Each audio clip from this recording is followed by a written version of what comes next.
Welcome back to Mike and Maurice's Mind Escape. Let us help you escape your mind.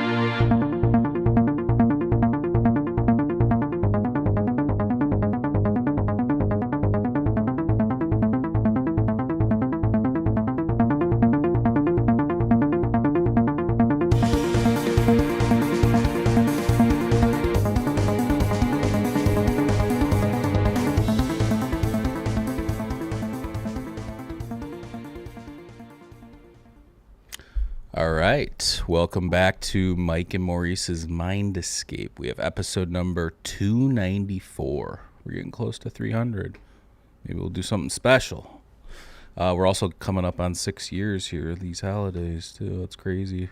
Think about it. It's been that long. But yeah, we have a special episode tonight.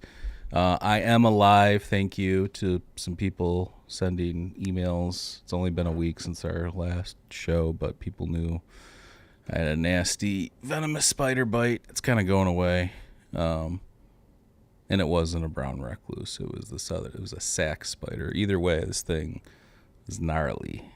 If I put a timeline of like the progression, you'd throw up when it got to the middle, when it was like black and necrotic. Yeah. So all fun stuff. No, but I am a lot better. Thank you there's a few people that sent me emails and stuff. So tonight we are going to be discussing the Bicameral Mind, which is a theory and book by Julian Jaynes, who was a psychologist and he studied ancient psychology too. And I think what was this written in 69, 70? 76. 76, okay. But he started researching it, I think, late 60s, I believe. Totally. Yeah, it took him a long time. But yeah, so we're going to discuss all that. Special guest tonight. Welcome back on the show. It's been years. Andrew Tischler. If you don't know Andrew, you can go back and listen to our episodes with him. We did, I believe, one on Rudolf Steiner, and I think one on just philosophy in general, like Plato, Socrates. That one got kind of screwed up, though, so if you go back and listen to that, there might be like a doubling of my voice, which sounds terrible. So, yeah. We did Tom Campbell, and we did the Dunning-Kruger. I forgot we did that many, too. I guess we have done. I thought we did like 2 or 3, but we must have done like 4. Yeah, we did do Tom Campbell's Theory of Everything. Those fans don't like me because I always point out the lack of inclusion of just at least having psychedelics in that pantheon of stuff he talks about in his book. Right. His followers don't like that. But yeah, those were great episodes, actually. And the Dunning-Kruger one I thought was great, too. That was before you hear people talk about it all the time now. That was actually, people weren't really talking about it that much back then. But yeah.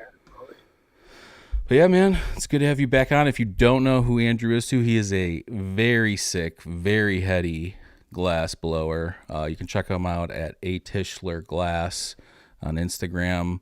You won't be able to really see it, but I have my sweet terp marble here.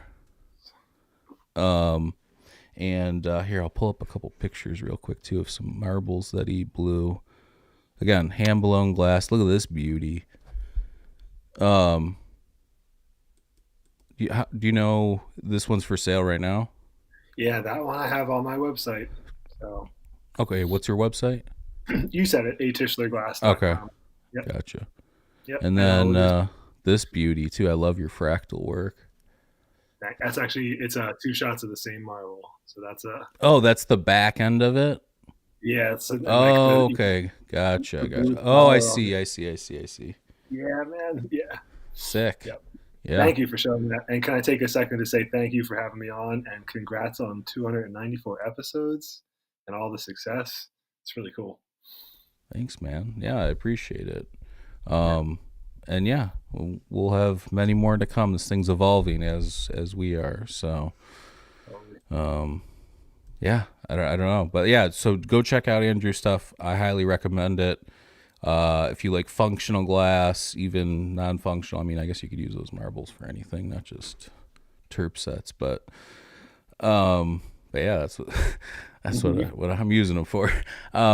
Anyways, so we're going to talk about the bicameral mind. You and I used to go back and forth a lot more, back in the day. We've obviously, things come up, life happens, but you used to send me some interesting stuff to look into. I would check that out. I'd tell you about some stuff. And yeah, dude, some of actually the stuff that you sent me is stuff that I've really gone deep into. And I can confidently say that you made me reassess philosophy. So I went back and you were part of the catalyst too of, kind of the show taking that kind of a turn, if you will. But I think just having those tools is huge. But without further ado, let's get into this thing, the Bicameral Mind. You said you were reading it. I'm like, I got to check this out. People have been telling me to check out this book for years, and this theory. I kind of had an idea of what it was, but why don't you give me a little bit of a summary from your reading it and looking into it and everything? Yeah, sure. So I do think he spent, like you said, a decade or two thinking about consciousness. And I think he mentions in the book like spending years following dead end trails before he finally hit upon this theory that he came up with. He was also a linguist, so he studied origin of language. I think probably with like the intention or like with the insight that it may have something to do with consciousness.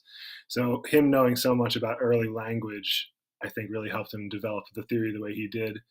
But yeah, the questions about consciousness, and I really like the way he breaks down the different views that we currently have. Is that it's either something that is like a panpsychism, that the whole universe is conscious, which we can definitely get into that as we get into the meaty stuff. But did consciousness start at the beginning, at the Big Bang, or did it start with complicated matter, or did it start with the first single cell, or is it a complex nervous system? And to all of our surprise, his conclusion was actually that none of those things are the real catalyst, and that actually language helped give rise to the modern kind of consciousness that we have. Well, let's stop. I want to hold you up right there because we've talked about that on the show.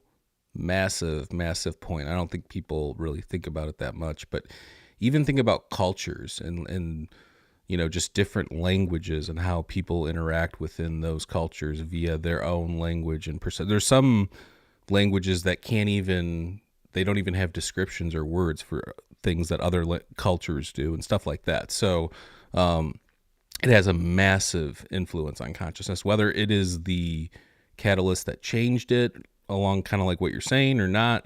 I think that it's at least one of the contributing factors in my opinion. I totally agree. Yeah, that's well said. Yeah.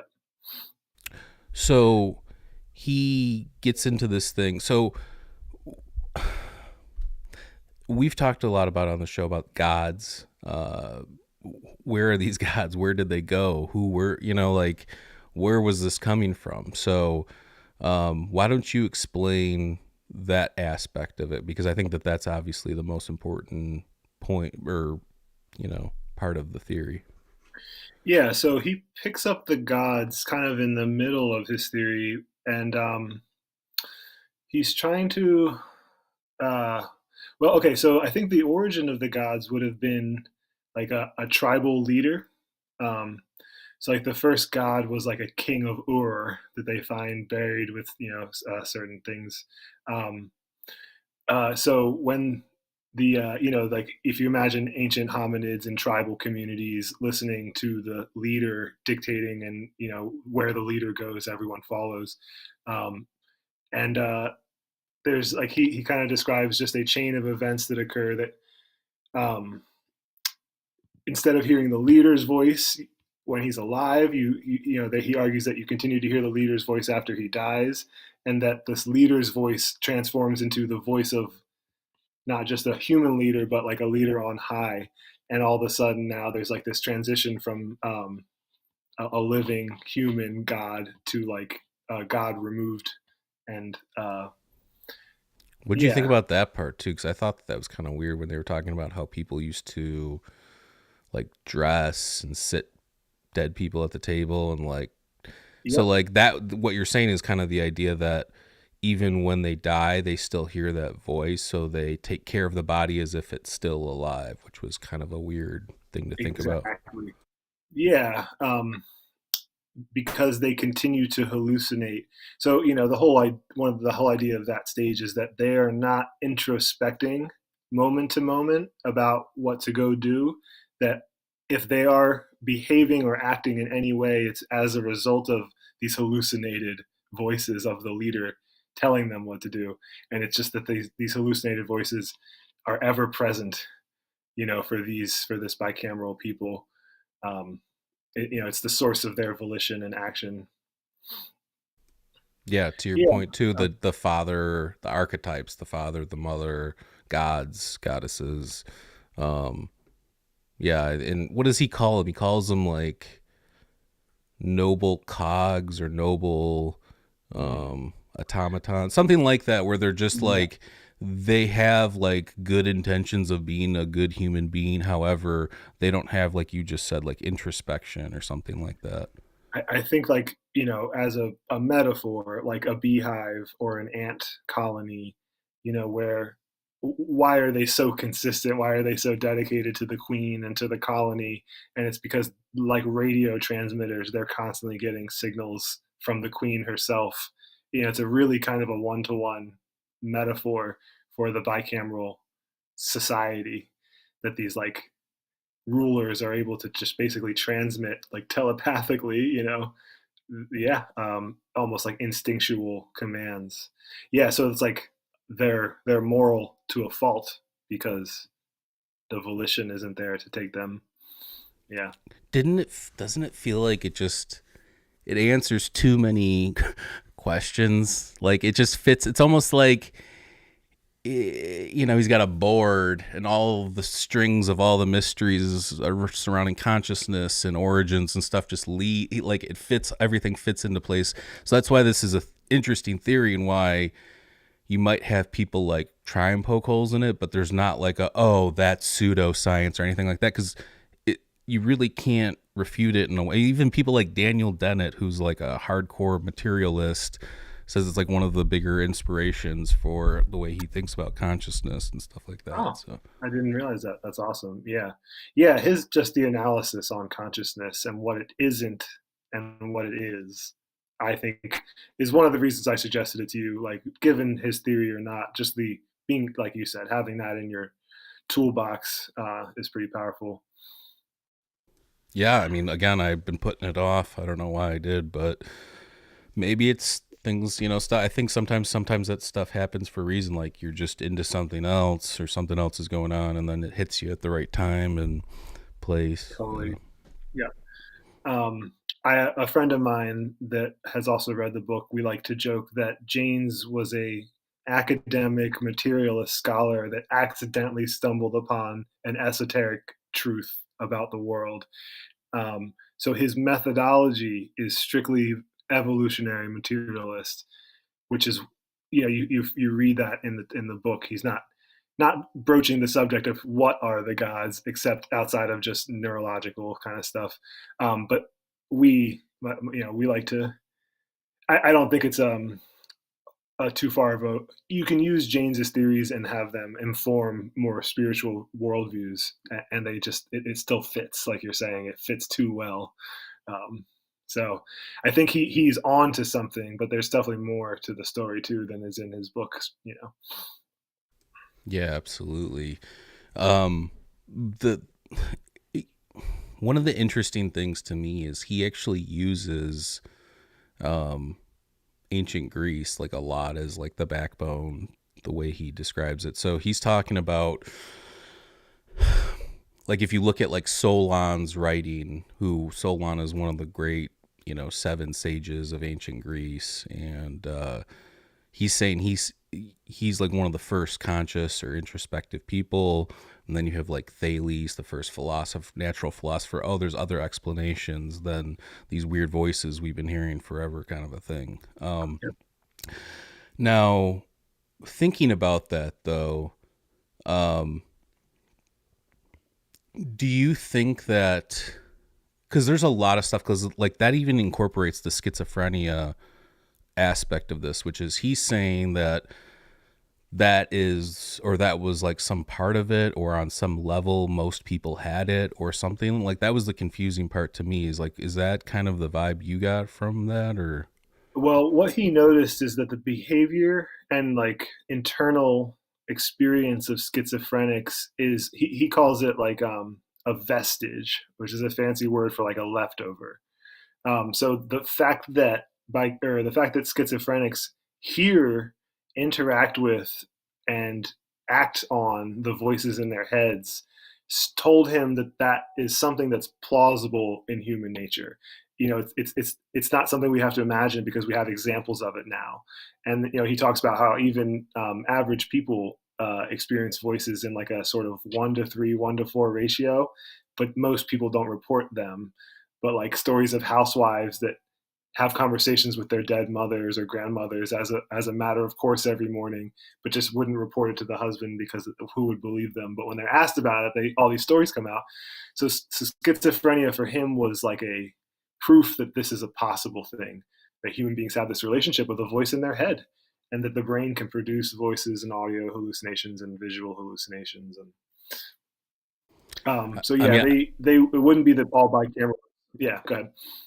no, I was just going to say, I think that even today, we still don't really understand the mechanisms that drive, like, there's different theories, like gut biome stuff. I've heard they've even tested, I think Rick Strassman was talking about how they were testing urine, looking for dimethyltryptamine to see if that might have, like, overproduction in the brain or something like that might have caused Yep. something along those lines. Who knows? It could still be something, endogenous or neurochemical or something like that. But Yeah, I we should get into this too, but there is a litany of other authors and philosophers who are, yeah, uh, parroting or mimicking James's ideas without even knowing it. A lot of the time, coming up with it on their own. What was my point? Lost my point. Sorry, yeah, I lost my point. But yeah, we'll get into the list of other people too that are substantiating this theory. It's pretty exciting. yeah, so again, you can look into it, and it seems like it's got like a weird reception where it's got like a cult following kind of, and it also, like you said, has some esoteric aspects to it. But then even the more skeptical people they're not like attacking it like they would something Yeah, else, you reminded me. That was what I was going to say. Is yeah, they're desperately searching to a materialist neurological or some sort of biological foundation for these things. But what Jaynes is saying is that consciousness evolved not just with the human nervous system or with our DNA or our brains, because our brains were already in place in these pre-bicameral ages. That consciousness is really this language thing. And then, sorry, it's a long way around, but to also say that someone like Rudolf Steiner will talk about etheric and astral bodies, other non-physical systems that play into our consciousness that these scientists aren't studying, don't have an idea about. So sometimes I wonder and conjecture if they're not going to find material causes for this stuff, but if we more apt to find it in these more subtle bodies, which we don't really have science for yet. Yeah, I mean, absolutely. So like, I will say that after reading this book, like I just said, it's like very romantic to like think about it in that way. However, I still favor more of like the possible entheogen use with ritual, with more of a spiritual side of things. You know what I'm saying? Like I'm not a bicameral mind endorser now. I just think that it's a really interesting way to look at, you know, because if you think about it, it's not, was it the collapse of the Bronze Age is when he's talking about, like I said, Solon, one of the first people. And then even if you look at, so what we know about Socrates, we know from two people, from Plato, from the dialogues, and from Xenophon. So I think Xenophon describes him as just merely a man. So like, how could a great man be described as merely a man, unless Xenophon maybe, had a little bit of the bicameral thing still kicking around in there, Sure. Absolutely. Yeah. Yeah. Yeah. I don't know, Yeah. something to No, I think like about. that. Absolutely. Yeah. I follow. Yeah. Um,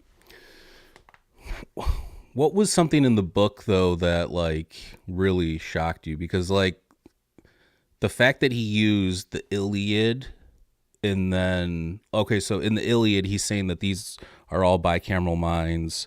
The gods are telling them what to do. They're talking about Thumos and Nous. Thumos is like your spirit, or like it's described in different ways, so it's kind of difficult to describe. But Nous is like your intelligence or your intellect or whatever.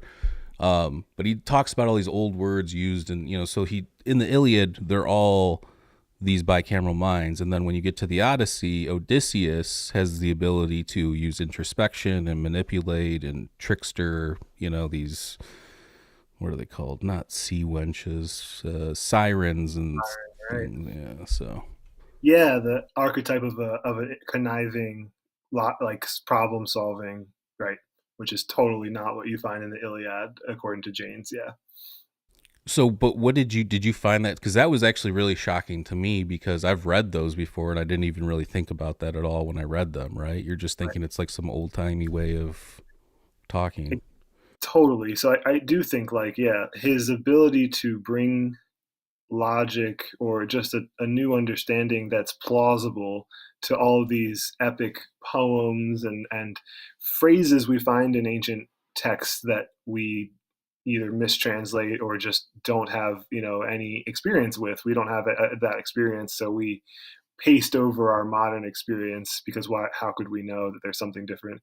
But once you see it, yeah, everything is, the water told him to do this, and the sky told him to do that, and his God has told him to go. And yeah, it's like, wow.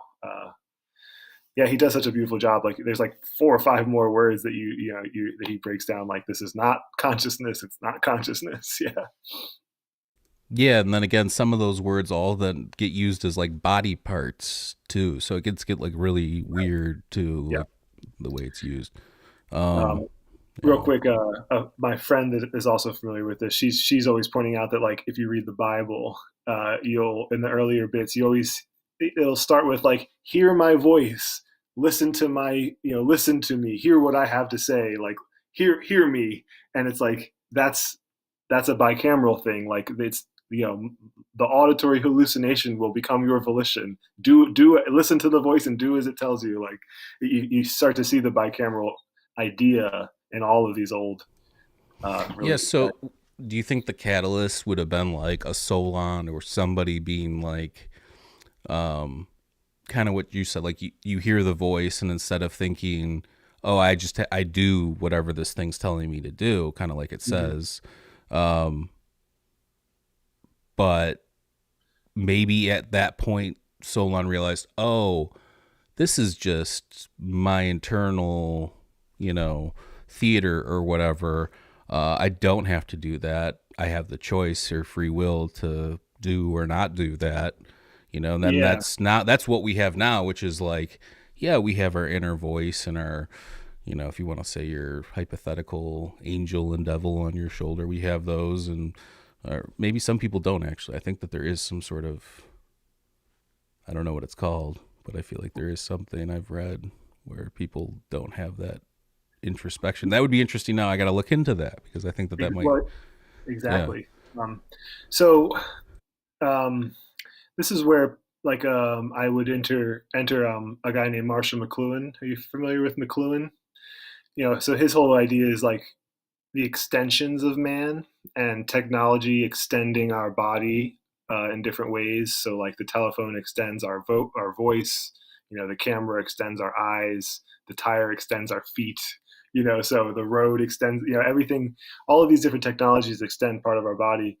But so he's talking about how the media. His big thing. The medium is the message. So he was saying it's not about what you put in a newspaper or book, it's the fact that the book is the dominant media that matters. It's not what you put on television. It's that the people are watching television in the society that makes a difference. So what I hear from that is, and what Jaynes even points out, is that people that are taught to read and write, that cancels out bicameralism. So that's a first important step. And like you're saying, Solon was one of just the only literate people around. And because he was literate, there was a better chance that he was not having the bicameral experience, and that he was the first one to write about his introspection. But prior to learning to read and write, Jaynes talks about having to deduce. Okay, the big thing that stops the bicameralism and starts modern consciousness is the chaos of meeting other societies, seeing people behaving in other ways, listening to other gods, and then warring when there was no more peace, when societies are collapsing, and you're exposed to all this novelty, and your gods can't get you through it. And he said that there's a chance that the first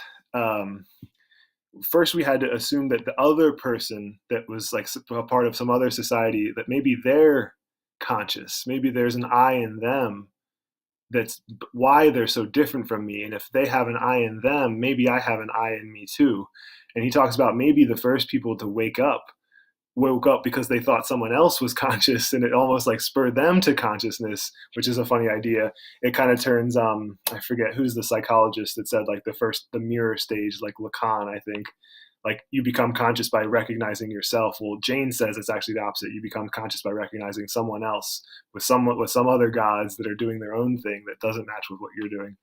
So I think Solon must have had parents that saw the collapse of societies, passed on, a slightly less bicameral thing, and then when he was educated and taught to read and write, that type of education just cancels out bicameralism.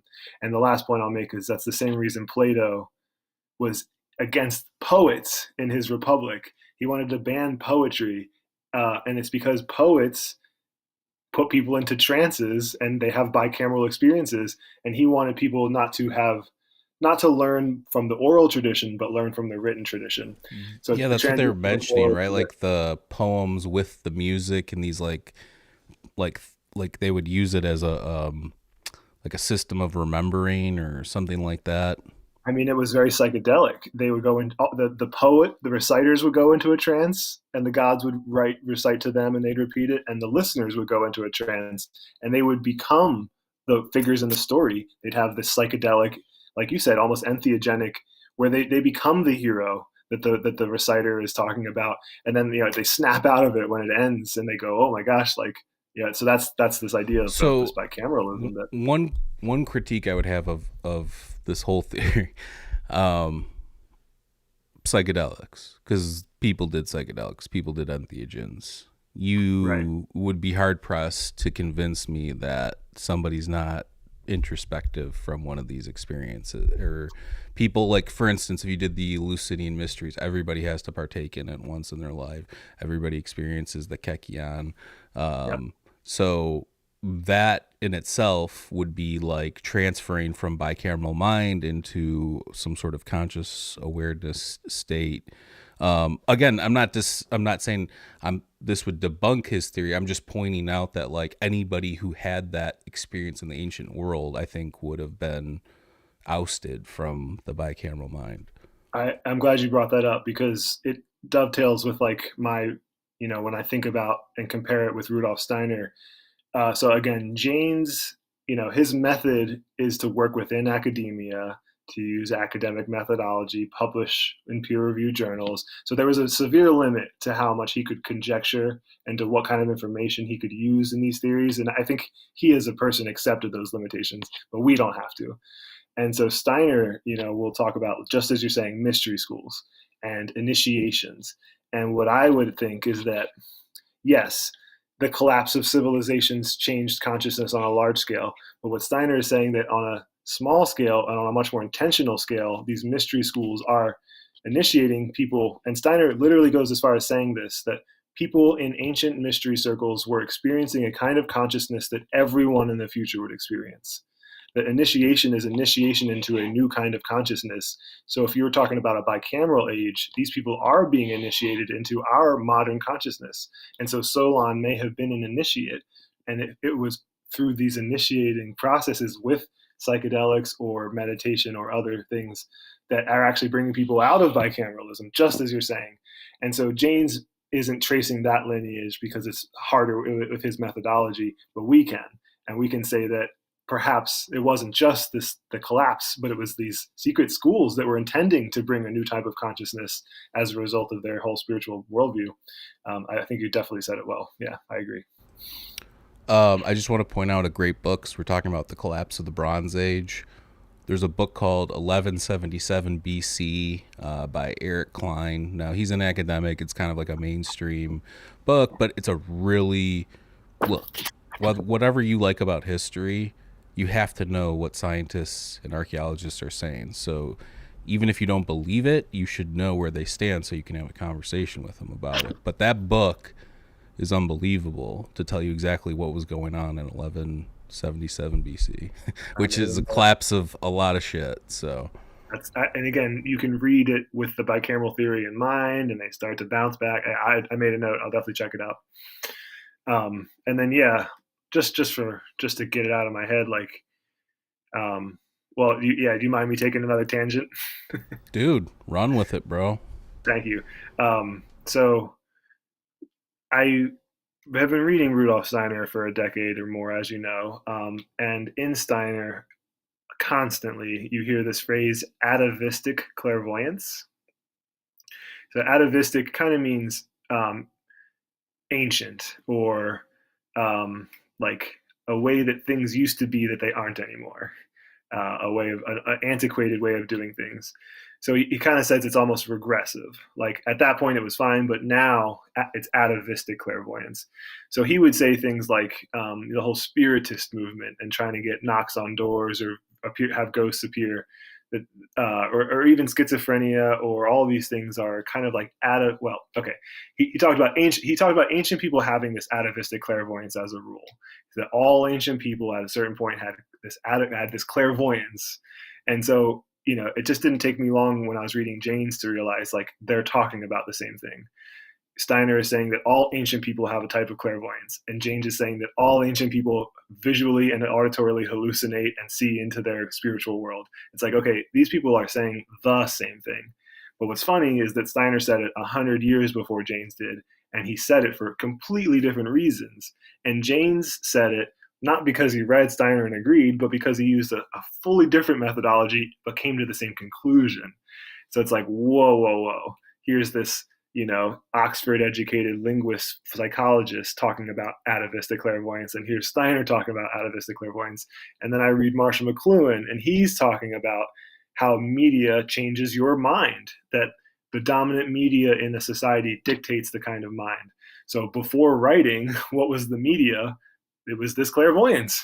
That's how society's organized. That's how they got information around. And there's a guy named Todd Murphy who talks about a Darwinistic theory of reincarnation. And listening to his lecture, he just brings up the same point.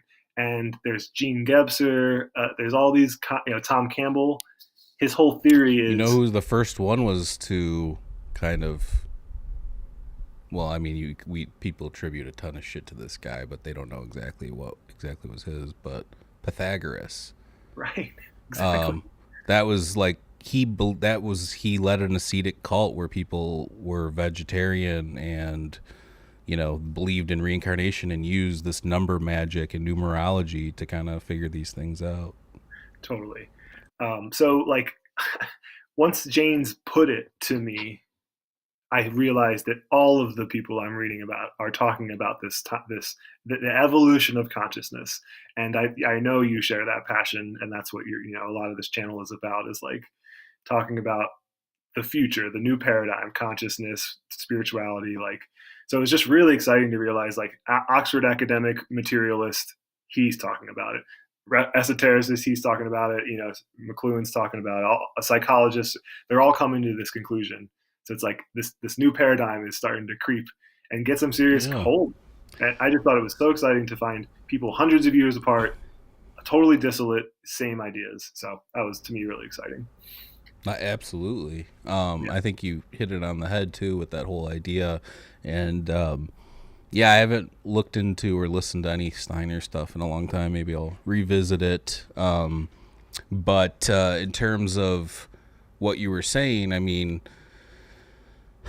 the whole religious, gods, goddesses, whole thing, it was so confusing to me recently within the last few years of like doing this show. It's like it's got something else has to be going on, whether it's entheogens and ritual or meditation or some sort of, you know, I wonder what other people think sometimes, because I feel like other people think that the world used to be different, where there was like superpowers in ancient times or something like that. Like I'm being honest too. I feel like when I talk to people about this stuff, sometimes it's like they think those things, but in reality, the world is the same. I mean, maybe a little bit different, like you said, consciousness and different ways of looking at things, but people are people, So Yeah. Yeah. Yeah. I mean, that's a big topic, but I think, just to say a little bit about it, like we've definitely been brought up in this scientific worldview where what exists is natural forces, gravity, what is it, the weak and strong electromagnetic force, stuff I don't, the complicated physics and all this. And so, but what brings the world about is natural forces. Well, of course, we know that even Newton struggled with this idea of action at a distance. Like he invented gravity, but he didn't know why it worked. He could tell you how it worked in the math, but why are they attracted to each other? We still kind of struggle with that.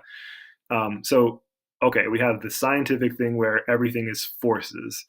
Well, if you ask me, prior to that, every person on the planet explained the way the world worked, not in terms of forces, but in terms of beings. Because, well, what is growing the plants? Well, I got to go out and plant the plants, and I got to harvest them. They don't harvest themselves. So, like, if things get done, a being is doing them. Why is the bee flying around? Who makes the honey? Who does, things, beings accomplish things, not forces, not unintelligent. There was no idea of forces. So it makes sense to me that people thought of the way that the world worked in terms of minds or beings or souls. Or so then now natural forces aren't forces, they're spirits, natural spirits, and everything is alive because they didn't know how to think in terms of dead forces. So yeah, everything is a being, everything is a god, because look at all this intelligence, look at all this behavior. Things, if there's nothing alive, rocks don't move, right? So if it's moving, if the world, all the sun is moving, it must be alive. It must be a god. It must be a being. So it's like they saw everything in terms of being, in terms of what we may call consciousness, and not in terms of forces. So yeah, I think like that is a big shift. And now we're starting to see a shift back towards like, what are these forces? Are they intelligent? Do they have mind? Are they conscious? Or is there consciousness? And yeah, so I don't know if that helps at all. Or yeah, no, that was great insight. I think yeah, I it's hard to put yourself in like somebody else's consciousness now, let alone somebody that lived 3,000, 4,000, 5,000 years, whatever. yep. So, I mean, really though, like I'll keep saying this, this just kind of like fits all of those weird mysteries that they couldn't figure out of like the gods and goddesses. Because like even archaeologists and anthropologists, they'll tell you like, oh, these were the primordial gods Nut and Geb, and they it had to do with this mythology and the beginning. And but they don't really, they don't look at it, they just look at how these people did these things. They don't look at why they did these things. And Yep. I think that's important. Purpose, or telos, is massive when it comes to this stuff. And teleology has been utterly removed from the sciences and philosophy and academic circles. That there's no point. Just again, it goes right back to the evolution of consciousness. What's the point of it all? And if you believe in a teleology, you think there is a point. Yeah, and that's been taken out. So yeah, that's a great call. Well, even so, and I've talked about this before, like even if you use like extreme Cartesian doubt about like purpose or whatever, you would still be left with evolution, which is in itself is purpose. Like Yep. trying to survive is purpose. So if you stripped everything away, the fundamental reason of why we multiply and live and breathe is because that there is that purpose is to stay alive. So yeah, I don't know. I think Tom Campbell summed it just up what you're saying. There's only there's three options. There's you can evolve, you can devolve, or you can stay the same. Well, it actually takes more energy to stay the same than the other two options, so that gets thrown out. And if you devolve, that just hurts the system. So the system, evolution is the only game in town. There's no stasis, there's no devolving. We have to continue to evolve. And it reminds me all the time of a Goethe poem. It had the title "Stability in Change." And so if you have the idea of love or consciousness or the Godhead, or if this being, if that does exist, it can't just sit around and be. If it does that, it'll start to devolve. So everything is trying to keep this stability and change towards evolution, towards love, and that's kind of how I see it. It's like, yeah, evolution is that's the only game in town. We got to keep moving forward, and where we're going, well, we're going to figure that out. There's no one that can say where we're going. We're going to find out when we get there. Well, I mean, I wouldn't say no one. I mean, eventually here is pretty soon. I think we'll have more of a hand in where that's going. I mean, which is with like technology and CRISPR and all that kind of stuff. So for sure, I agree with you. I think I look to people like Steiner, maybe even people like Tom Campbell and Marshall McLuhan, sort of visionaries that are offering insights. But I'm taking that sentiment a bit from Steiner himself. Like, we're trying to become free, and we have to. If we don't do that, we're not going to continue to evolve. So yeah, there's definitely I think there's a big cosmic plan, and then we're instigators in that plan. So yeah. I mean, look, again, go read this book because it will make you think, especially if you're into like the ancient stuff and had questions about things. I remember, so like there's the famous like mythos surrounding Thales that when it was a rainy season and he realized there was going to be more of a harvest for olives. So he went around and bought all the olive presses. Then when it came time to press all the olives and all these people were looking, where did they go? Oh, this dude just made a fortune because he understood, these were natural forces, not bicameral gods talking to me, telling me to do this. So again, it'll make you go back and think about all these stories and anecdotes and things. And again, it fits. So it's weird. It's just, it could be one of those things that's just a coincidence, but maybe there's some truth in there, and we'll figure that out here, in the future. Yep. And just to reiterate that, if you're the kind of person who uses the word consciousness, you kind of have to read bicameralism, not because he's right, but because he does such a good job analyzing the reality of consciousness that it's just worth having in your toolbox and your lexicon. But yeah, if you're interested in ancient mythology, like you're saying, like there's a bunch of different angles to approach it. But certainly, if you're talking about consciousness, you've got to put this on your reading list. It's just one of those books. Yeah. So, and it's really 3 books in one, and he kind of breaks down everything in each one. Just to interrupt real quick, even if you were to read the first 100 pages, where, like you're saying, the first third, where he's just talking about what consciousness is and what it isn't, you could stop there and you would be benefited so much from having picked that up. But once you get that far, it is pretty hard to stop, as you know, having read the book. What do you think? How would you define? I'll tell you real quick how I think about it now after reading this and just everything I know. Mm-hmm. I define consciousness as self-awareness and introspection, meaning that you can look at your relationship to the external world around you and make decisions, manipulate things, alter things of that nature. It's not just, light's coming in, or it's the complex system that gets formed through whether it's evolution or evolution of mind as you get older and your system just starts to kind of start firing into place. But it's when things are clicking, it's the ability to think about things internally and then externalize them, or vice versa, or whatever. Right. Oh, yeah, it's a good question. I'm reaching to think about how would James answer that, but how am I answering that? Yeah, consciousness. I like to sometimes I think of it as like the stage. Hold on, it was funny. You're like, yeah, consciousness, like one of those old timey guys. He's got like a little mustache, right? He's twirling, you know. Be a good little clip to pull out and get memed. Yeah. Oh man. Yeah. Yeah. Maybe I think of it like there's the I, like Jaynes talks about, but then there's the stage that all the things that the I interacts with, and the stage is kind of like the consciousness. But you made a good point. You don't just witness it; you also do consciousness. So it's not just the stage because there's an interactive element. I I'm a big fan of just reciting what other people think of things. So I think Steiner has a cool system where he talks about physical, ether, astral, eye body, but then he talks about where we are now is like developing, like we're like spiritualizing the etheric body, which he calls like consciousness soul, and then we'll spiritualize the astral body, and then eventually spiritualize the physical body. So he has these 7 stages, and he puts us at like 4 going on to 5. So he's got an answer, and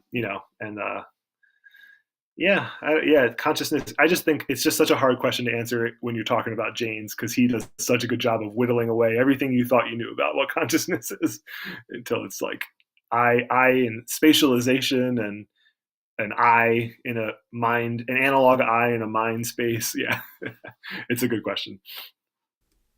Yeah, but I mean, just think about that. Like, that I thought about it like when I was thinking about like that's like kind of like what a video game would be. Like you hit a button, the thing does the thing. Not that there would be the God though in the controller. You're doing that thing to yourself. Yeah. If that makes sense. Like it would It be a does. video game playing itself, but just Right. still doing the video game and not doing like whatever it wants or free will or whatever. Yeah, you're pointing towards this idea that like, and this is a bit of a McLuhanist idea, that like the media we make extends our body. So like, these alternate realities or virtual realities, like it's almost like we're extending the spatialization that Jaynes talks about, like into a, not just into our, we think we have like this space in our heads where our consciousness is, but then the video game is like a new space where the consciousness fills up outside of our heads. I mean, yeah, we're extending ourselves into these systems in really surprising ways. Yeah, absolutely. It's very bizarre. It's tough. Um, I want to read McLuhan and Jaynes and Steiner and Tom Campbell all yeah. at once, and it's like, oh god, I can never keep it all straight because they're all, yeah. Yeah, I haven't I don't know. I went on a non-reading kick and then I started reading again about a few months ago. And this was one of them along with a few other ones and some Yeah. guests that we have coming up in their books and Right. stuff. But yeah, I mean, I don't know. I think not to take a little bit of a diversion, but I really do think like moderation is the key to life. Like I'm at my best when I'm like playing a little guitar, playing a little Call of Duty or NHL, for me time. Obviously I have a son and a wife and that takes up, most of my day, but me time, when I'm the podcast, the creative stuff, everything's kicking. And lately I've been thinking like when I focus too heavily on any one of those things, but I don't know why this made me think of that, but I think the flow state really is the moderation and constantly, tickling your passions. No, I think I appreciate you saying that, because you're bringing us to a very pragmatic and practical place. That I think it's always important to have that in mind. We're all very philosophical people, but you have to be a body and a person and bring balance. And no, I think that's a very good sentiment. And And you work hard, man. I'm impressed. So I can understand. oh, I appreciate it, man. It's tough, but it's tough. It's tough having a full-time job, a little son that you also help take care of during the week, and like, dude, childcare is super expensive. I mean, I'm sure people know, but Yeah. on top of all that, just everything, all the pursuits that I do on the side and the podcast stuff and the creative stuff. Yep. And but the reason why I said that though is I want to segue to a little bit of what you do with glass and art, because I think art is the ultimate form of breaking out of this bicameral mind. Like originality through art and expression is, yeah. I mean, I think that's another thing I was thinking of too, is like cave art. Did those people, for a moment, were those like a few people throughout time that are just like capturing what we're talking about, and then maybe not the rest of the people, but there was a few artists and a few, intellectuals or whatever.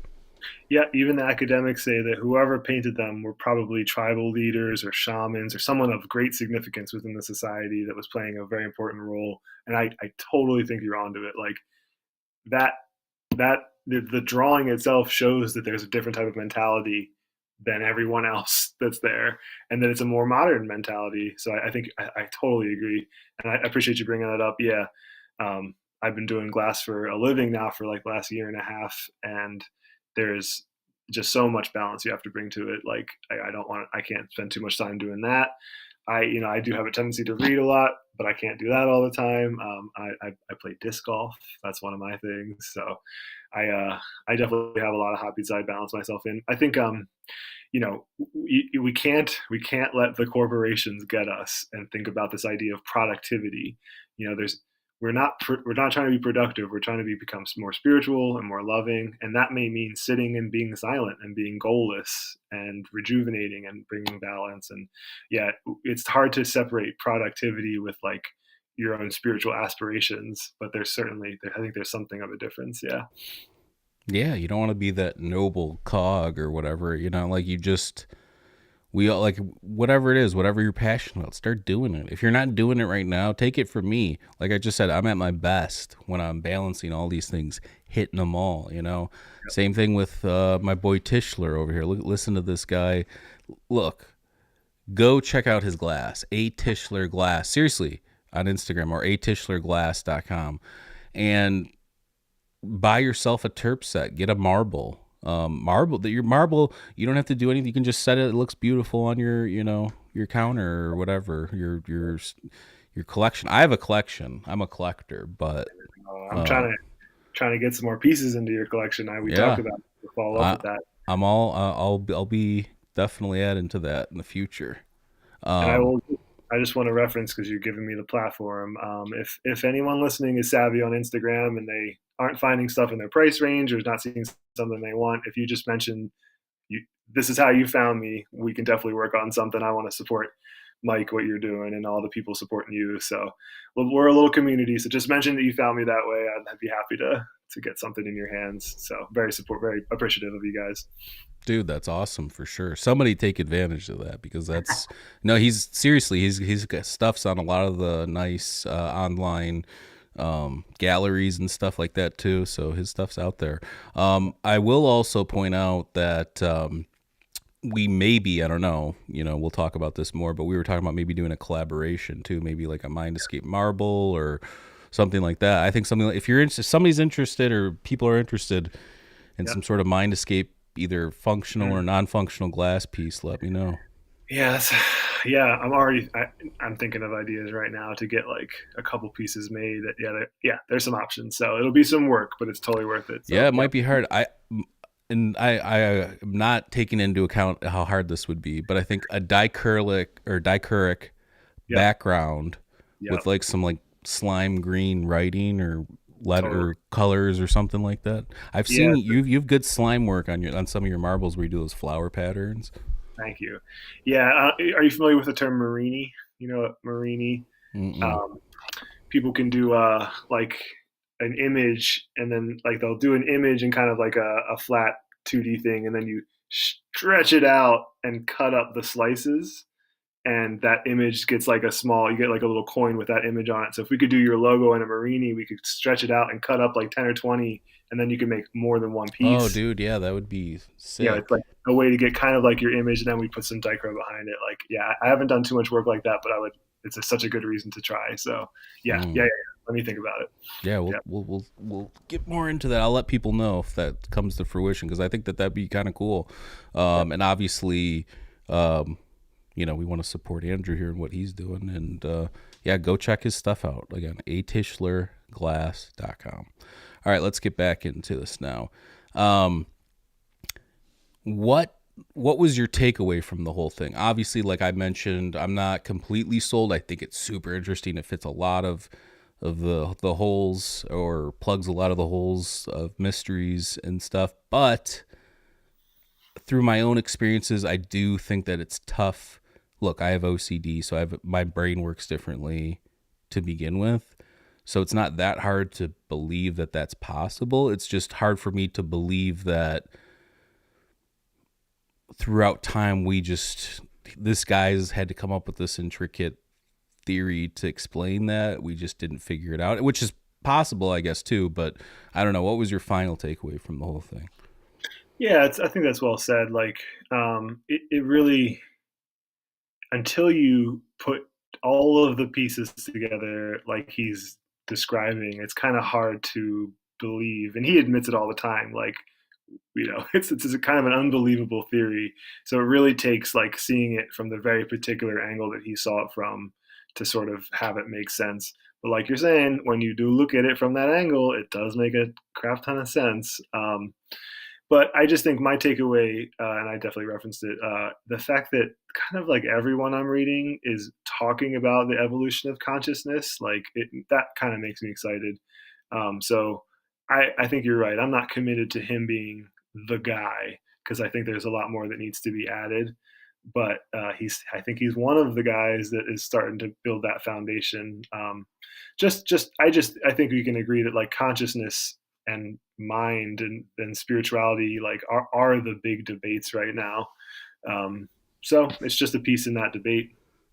I mean, I'll give you a hot take, which is I could stop this show right now and just say all this is going to be wrong 100 years from now. I'm not going to do that because I feel like you do need to build the correct narrative. So like, I'm not saying that I'm like super intelligent or anything like that, but I see a lot of dumb people out there talking about a lot of stuff that they probably shouldn't be. And then they have like way huge audiences. So it's like, you kind of have to combat the BS with some of the more legitimate research, and that's what I feel like I'm doing. I'm trying to add value to, whether I think it's right or wrong. I want to present it in a way that allow people to, digest it, and like maybe they don't have the time to sit there and read the whole book or whatever, but they can take away knowing that like I'm an honest person. I'm not going to be like, oh, I figured it out, or that we figured it out. We're never going to figure it out. And I'll give you the final part of the hot take is we may never figure it out because we're in it. We are in consciousness. Unless you are able to escape consciousness, which is what this show is called, Mind Escape.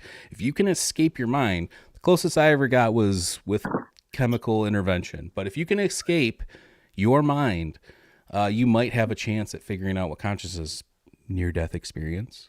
There's a couple ways to do this, so it's not like it's impossible. But again, we might not ever figure it out because that is what we're trying to measure consciousness with consciousness. We're the observer trying to measure an observation.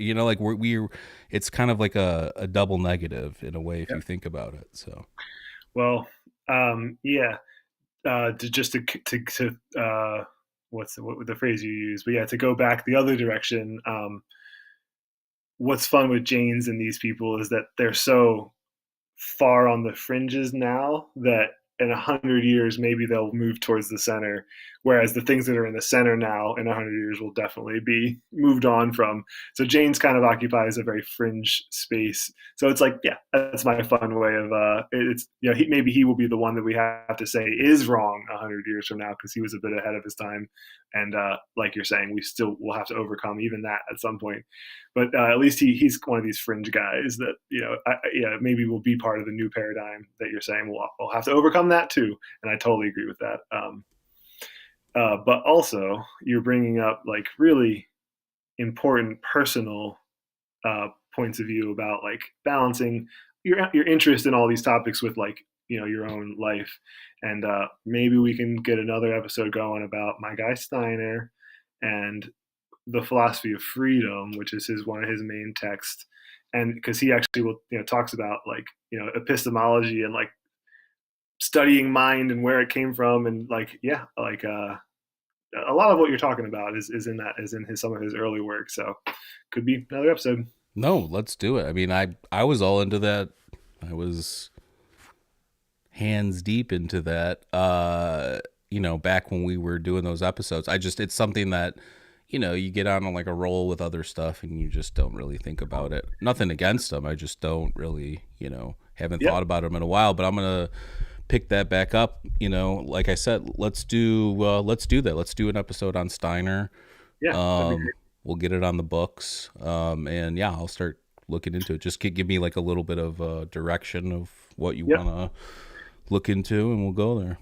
Yeah, he's got some nice practical advice about spirituality that is very different from his like crazy theories about Atlantis and all the other stuff that he talks about. So yeah, we could maybe narrow in on that. I can get you some stuff to read. Yeah, I mean, I'm not worried. That seems more of like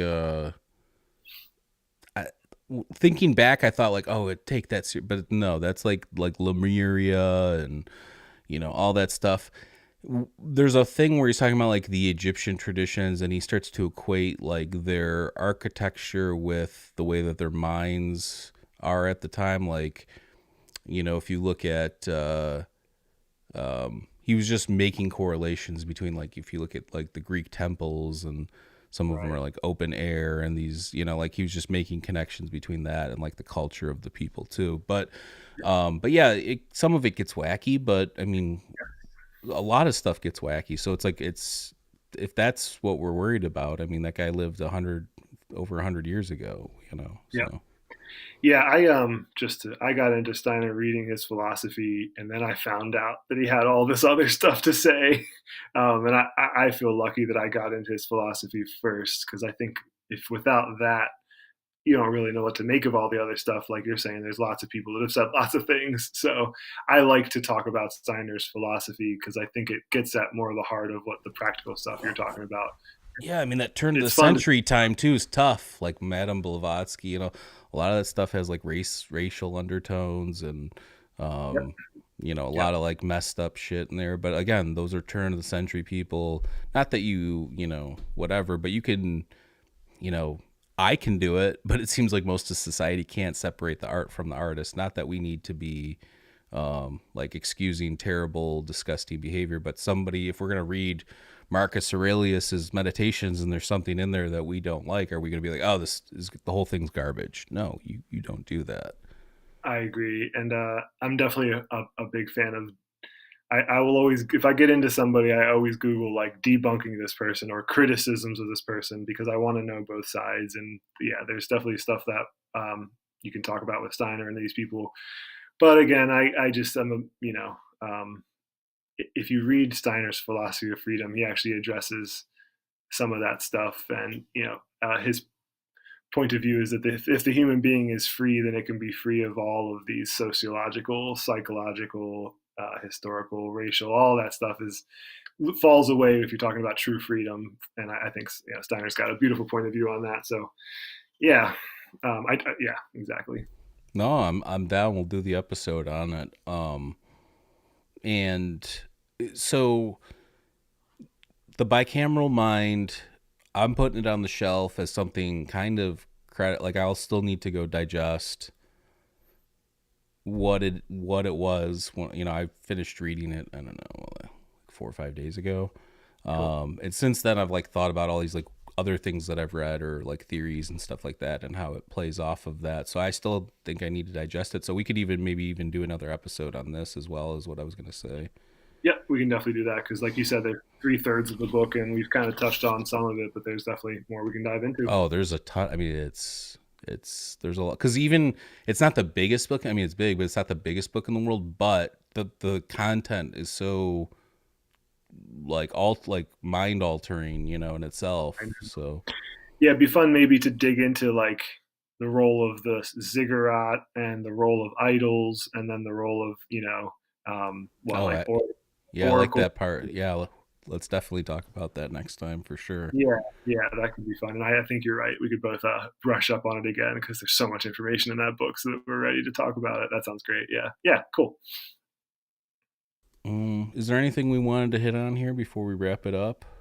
No, I think I mean, yeah, I think it's great. We can always do another episode, but I feel pretty good. I got to mention, it's not just Jaynes, but a whole bunch of people talking about consciousness, talking about Right. evolution.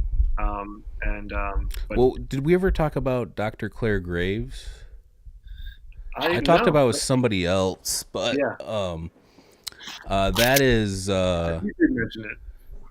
that one is, there's a book called Spiral Dynamics that Hmm. was written by these other two guys, but Dr. Claire Graves was a professor at a university. I want to say somewhere in like Ohio or something. Um, that came up with this thing. There's like 8 things, and your consciousness as it evolves like swings like a pendulum. Like you'll go from like theistic thinking to non-theistic thinking to, it just starts going back and forth, and then you get to a point where your consciousness is so evolved, you're recognizing the patterns that lead to interactions and behaviors and things like that, where you can predict things that are going to happen. I mean, I do that because I have OCD sometimes, because it's almost like a defense mechanism when you're Yep. in a heightened state of but this talks about how you can achieve that as like a regular state of being, and like, that kind of a thing. So it's a really interesting way of looking. I haven't looked at it in a while. I think that it's kind of got like a cult following, but something Yeah. interesting to look into. All right, 1177 BC, Claire. Yeah, I've got my list going. So thank you for that. Yeah. Um well, I mean, that's about it here. Let's wrap it up. Please, one more time, go check out A Tischler Glass on Instagram. He's super active on there. I always add his stuff to my story when I see it. Um, and as well, I mean, I've been supporting the glass art community lately pretty hard. It's something that I've actually been collecting functional and non-functional pieces since I was like 19. So I think I got my What first bowl on fish tour at It Festival. That Yeah, was 2003, such a 2000. small world. It's amazing. Yeah. But yeah, man, it's crazy that we're talking about this, and you're into a lot of the same stuff as me. So you're welcome on anytime, of course. I know it's been a while since you've been on, but don't be a stranger. Obviously, we'll try and get the Steiner one in, part Yep. 2 of this.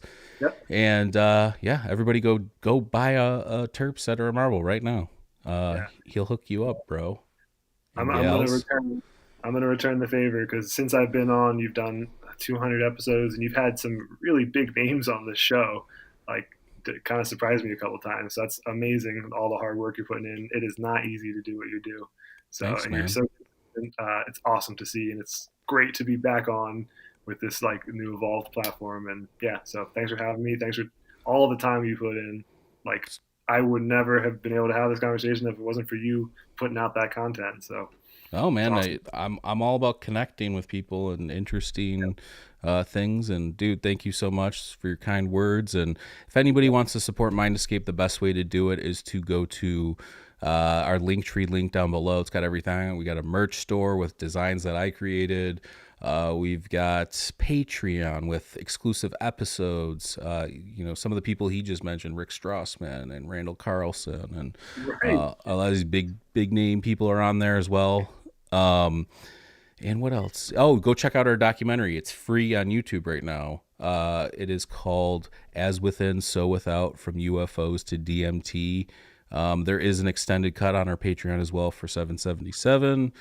You get the exclusive content with that as well. And I'm just trying to think the easiest way to support the show, if you can't spare any goodies our way, would be just to leave us a nice review on Apple Podcast or Spotify. We do all of our episodes live on our YouTube channel. Please subscribe to that.